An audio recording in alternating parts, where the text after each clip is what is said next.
ka, sambahin, ngalan mo.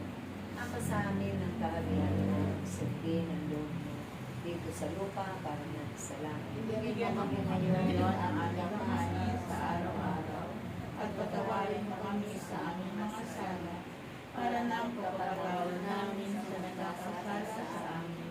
At huwag mo kami itulog sa tukso, at iligyan mo kami sa lahat ng kasamaan. Ate Maria, napupuno ka ng grasya, ang Panginoong Diyos ay sumasa iyo. Bukod kang pinagpala sa babaeng lahat, at pinagpala ka naman ang anak ni Jesus. Santa Maria, Ina ng Diyos, ipanalangin mo kami kasalanan, ngayon at kung kami mamatay. Amen. Luwalhati sa Ama, sa Anak, at sa Espiritu Santo.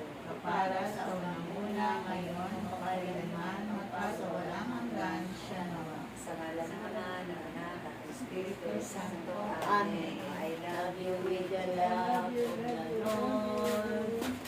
Yes, I love you with the love of the Lord.